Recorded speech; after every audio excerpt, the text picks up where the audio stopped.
If you were going to buy one, let's say price is off the table, you're either going to go 2 Kempers or a Quad Cortex, and somebody offers them to you at the same price. Oof. What are you going to pick?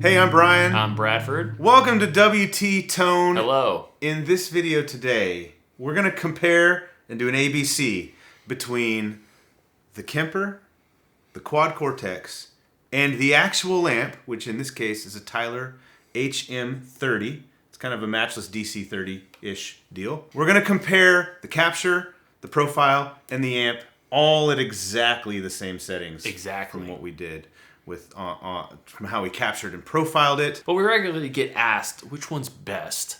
And I think if most people were honest... I regularly just wonder which one's best. Yeah. You do? I do, personally. You stay awake at night? Is that why you're up all the time? I do, yes. You thinking That's why I don't sleep much. The question kind of is twofold. One, which sounds best? But I think the question that a lot of people are curious, what sounds most like the amp? The Quad Cortex or the Kemper?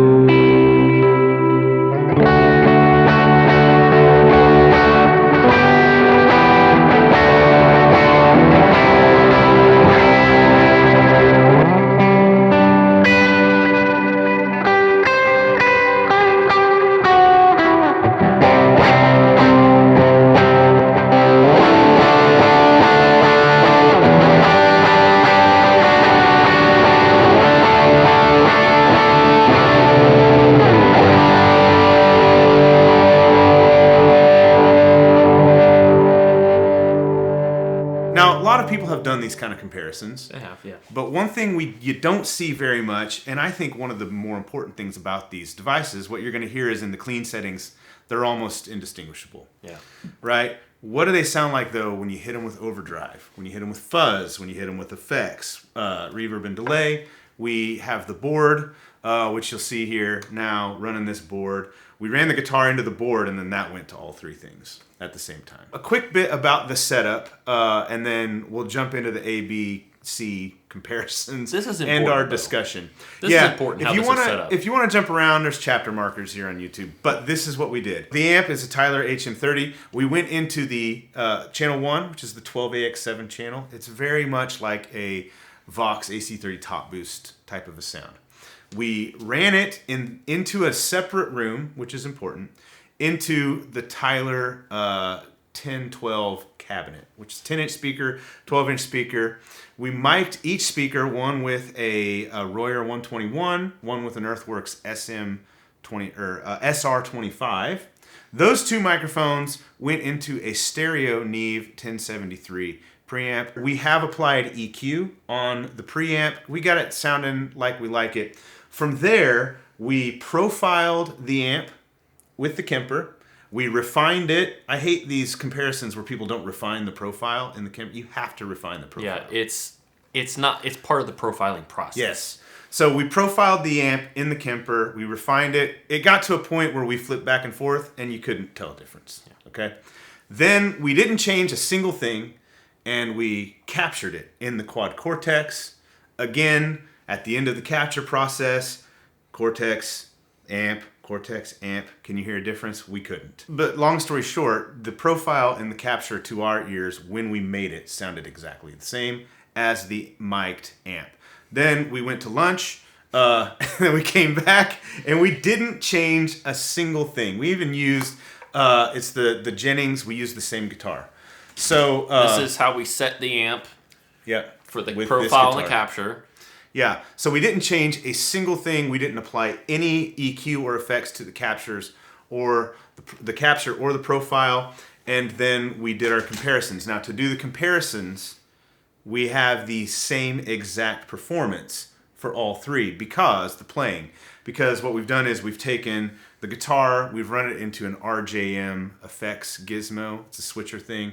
It allows you to take your guitar and then send it out however many things you want. So the guitar goes into the RJM switcher and then it goes out. The switcher goes out to all three things at once. So Bradford did most of the playing samples. When you see him play, we're recording the mic'd amp, which is the mics are in the other room on the cab, the Kemper and the Quad Cortex all at the same time. All right, let's jump into the comparisons. In this first comparison, you played just some clean stuff, right? Yeah. That's just So I don't think you had anything on. nothing. We ran through the board, but nothing was on. Nothing was on. Yeah, so you're going to hear back to back to back, and we're going to give you our thoughts.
Very, very, very similar. Right. At least in this is the thing. Everybody's ears are different.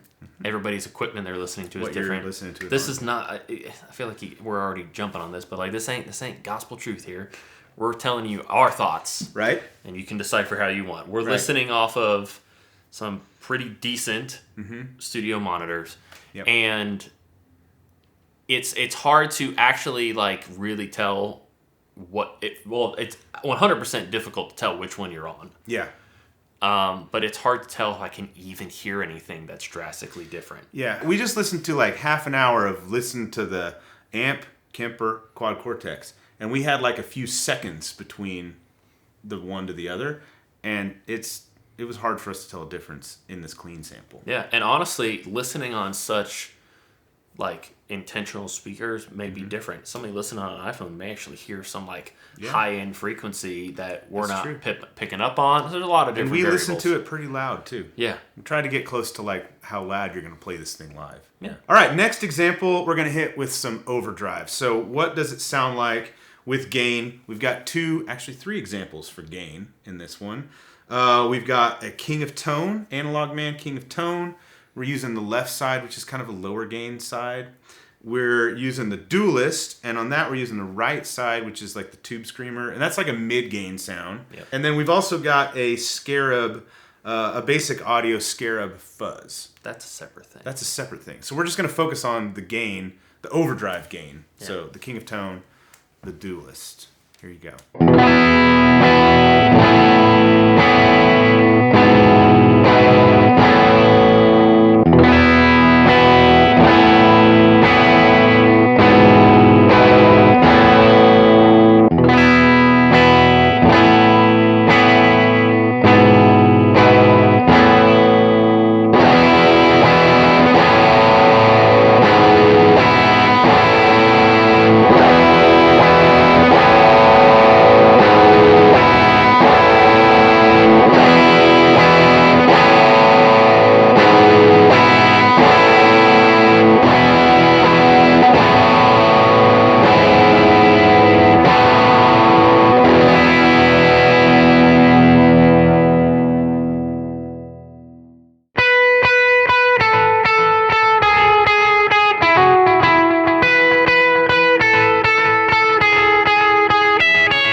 we're starting to hear some differences. And differences don't equal bad. Yeah, differences could be what is closest to the amp, what sounds best to you. Yeah.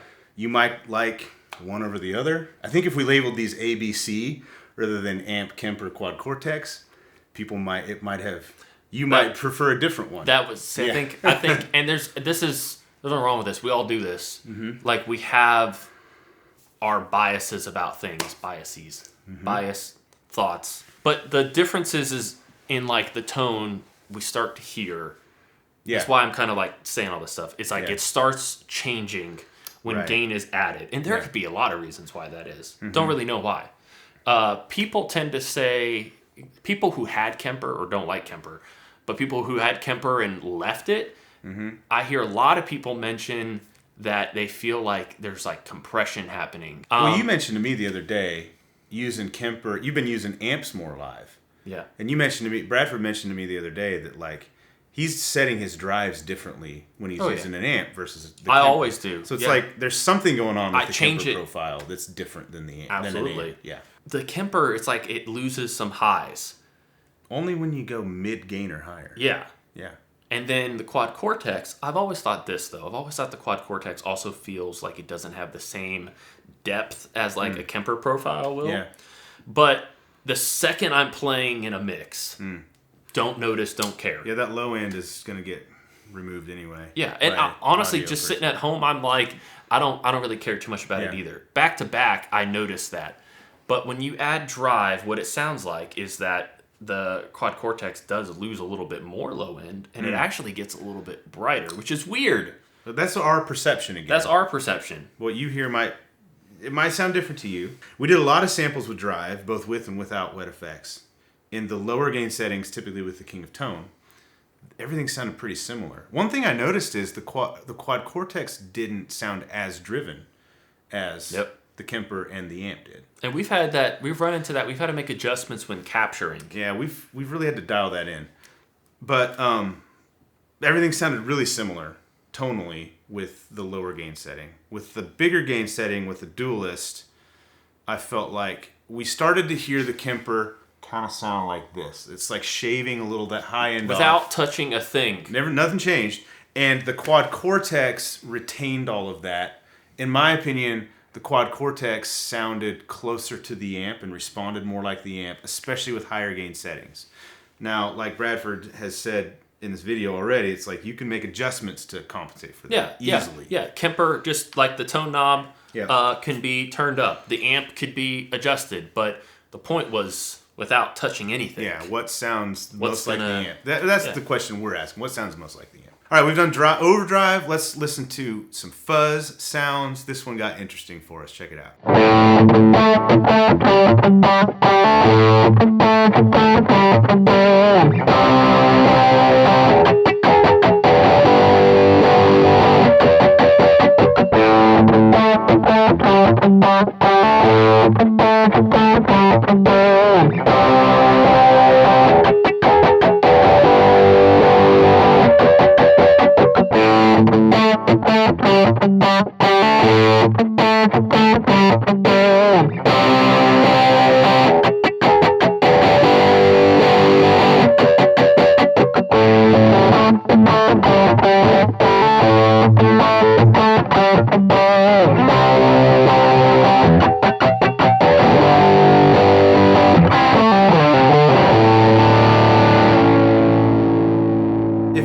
Picked up on it from what I've said, I think QC thus far has sounded most like the amp. In this example, I think it sounded the worst. Yeah, it sounded great. Yeah, it sounded fine. It got really, it sounded cool, but it got you could really make adjustments fizzy, really bright and really fizzy. The amp sounded the best to me by far, and then Kemper was the number 2, and it did the same thing. It got a little bit, a little bit like. But that's what actually Fuzz does anyways, too. Yeah. Which is why it's even weirder that the QC got bright, because Fuzz is known for, for being really warm. Yeah, and you can't get it, because you don't, you can't get it bright enough to cut. Yeah. So people stack it with like a tube screamer and it cuts better, stuff like that. So if I was playing QC, I would have taken the Scarab. We had the tone like set around noon. Yeah, the tone. I'd have pulled it back because it got super bright. And if I'm playing into the Kemper, I'd probably push the tone up a little bit. But that's if I'm playing the amp, I'm leaving it exist for. Exactly as it is because I thought it sounded awesome. Yeah. But that's what these controls exist for. So there you go. Let's move on to wet effects, reverbs, and delays. We've got some clean examples and we've got some overdriven examples with reverb and delay.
listening to great reverb and delay effects not in stereo. Oh yeah, we were. I know. That's like we had to keep it straight. First world problems and yada yada yada. Well, if you have a quad Cortex, you could run 2 of these captures in stereo. With Kemper, got to buy another Kemper. Or you got to use the effects loop, and it's not the same. I think they all sounded great. Yes. I think all the clips sounded great with just making adjustments. But Kemper does like this way it takes wet effects, which I actually do like. Yeah. But the way it takes them, it kind of keeps the trails. Let's go this way because it's on your view here. The trails, as it's decaying, right? The amp is a little more natural. Kemper, it's like it keeps it, and then it kind of like ducks off right at the end, which in a mix actually is kind of nice. Yeah. When you're playing, because that way your stuff stays like you can hear it more in your ears. Yeah. Quad Cortex seems to take it more similarly to the amp. To me. Yeah. I would agree. In my opinion, it's kind of the same story. Again, lower gain settings. Would you say it's all a wash? Yes, I guess you would say that. Go on. It's a reverb joke. Oh, okay. So at lower gain settings, everything sounded really similar. Again, QC, Quad Cortex seemed to have a little bit less gain going on. Like I would increase the level or the drive on the King of Tone if it were me playing into Quad Cortex. Maybe push your compressor a little more. Yeah. Or stuff like that. At higher gain settings, Kemper seemed like it had less high end, less clarity again. Quad Cortex in the higher gain settings sounded more like the amp to me. I'll agree with Bradford. I think QC takes the wet effects a little bit more like the real amp. But I think like I don't think you'd really notice the difference. No. If you didn't have one versus the other, like back to back to back. No. I think the amp and sounds the best. People will. Yeah. I think in all these examples, the amp is sort of best. Yeah. But that's something we'll talk about here in a bit in the conclusion. But yeah, I think it's close. But I think again, Quad Cortex is closer to the amp, in my opinion. Okay, so let's wrap this thing up. I think let's do an experiment, Bradford. A thought experiment. Because both of us have both of these options available to us. If you were going to buy one... Part of our day job. If you were going to buy one or use one as your main thing with a board. Let's say price is off the table. You're either going to go 2 Kempers or a Quad Cortex, and somebody offers them to you at the same price. Oof. What are you going to pick? I couldn't tell you because like this lets us go stereo with the Kemper. The idea of carrying 2 Kempers. Yeah. When I could carry the Quad Cortex. Price is off the table, but the logistics of carrying them around isn't. But I mean, in all honesty, that doesn't bother me as much. Bradford's a big, strong man. The Kemper as an all-in-one is straight hot garbage. So let me clarify this, because if you're watching this and you're like, I love it. I guess this thought experiment is with a pedal board. Yeah, there's a lot of ifs. Basically, the way we utilize them when we make performances, we use like a whole performance for a song. Yeah. And some of you, if you're like a stage user, Kemper stage user, for example, you're like, a performance is enough to get me through a whole gig. Yeah. And that's where our differences lie, and it's weird. So I'm saying, removing that off the table, I don't know. I've been, the sound of a Kemper has been my... spot for it. I have a soft spot for it. I would very much like to say that, because it's hard to imagine an iPad being capable of being my rig. Yeah, but that's the beauty of it. We're in the future. I don't know. Bradford. I kind of like the idea of the Kemper having some size to it. But if I were to choose between those two, for the way it took effects, it'd be Quad Cortex. I would choose Quad Cortex as well. Now, you might think this is not much of a fair fight, because Kemper... How long ago did Kemper come out? Kemper's like 11, 12 years old. Yeah. Maybe older than that QC now. is just a year or two I think it was 2010. So the tech is miles apart as far as time goes. Time-wise, but when you listen, you consider that, I think, as quickly as technology moves. Yeah. That's impressive. I think Kemper holding its own like it did in this, as well as it did, is a testament to how, forward-thinking the technology was when it was developed. In 2010, the iPhone 5 didn't even exist. I have an iPhone 4 back there. And we were all on iPhone 4s. I pulled it out. I put it in the shelf the other day, and Bradford came over and he held it in his hand. He's like, "What is this? We used to use this, didn't we?" I was like, how did I ever use this thing? It's like this big. It's so tiny. You know that SNL commercial with Will Ferrell? He pulls out the phone and it's like, "Hello." Yes. It's like that. Yes. Okay. When you consider that, though, the Kemper was very ahead of its time. It is, and it's still a killer sounding unit. It is. And this isn't like should you buy between Kemper, although hopefully it might help inform you. There's a lot of different pluses and minuses between them. I'd rather stereo amps. But stereo amps is That's number not always one. Practical. I do think there are a lot of people out there saying that they said it with Kemper. Of course, they said it with the Pod Bean that lives back here. That like you can't tell the difference.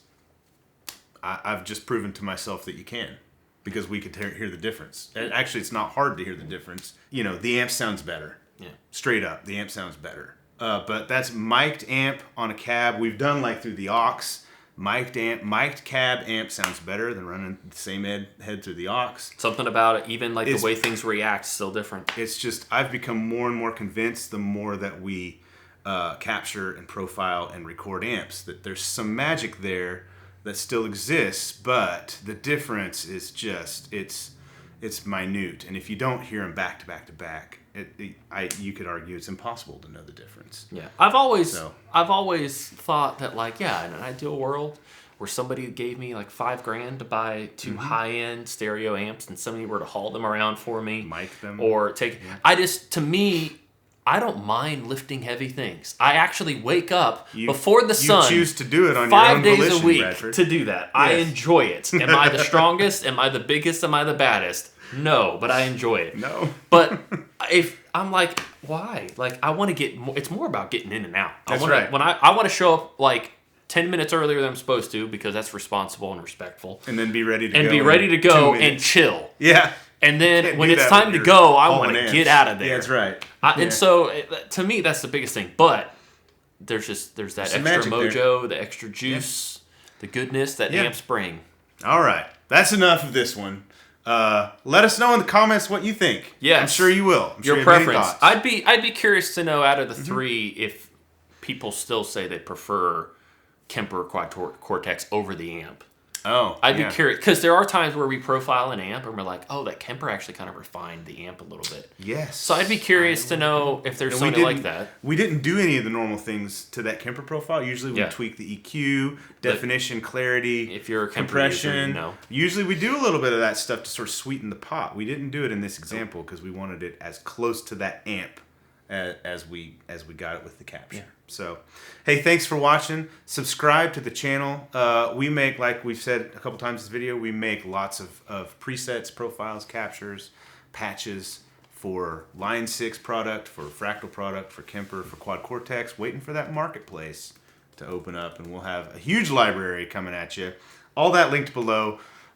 Subscribe here at WT Tone. Yes. More videos like this nerdery coming your way. This is the gear nerd rabbit hole. We're living in it. We're deep. All right, come in here with us.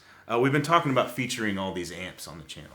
So if you don't know, Worst Tutorials is our other channel. There's at least 12. We demo all the patches we make 20. from the amps. We demo the patches over at Worst Tutorials, but we never really make videos with the amps themselves. We're going to do that here at WT Tone. We think it'll be fun. So subscribe for that. See you in the next one. See you. Bye-bye.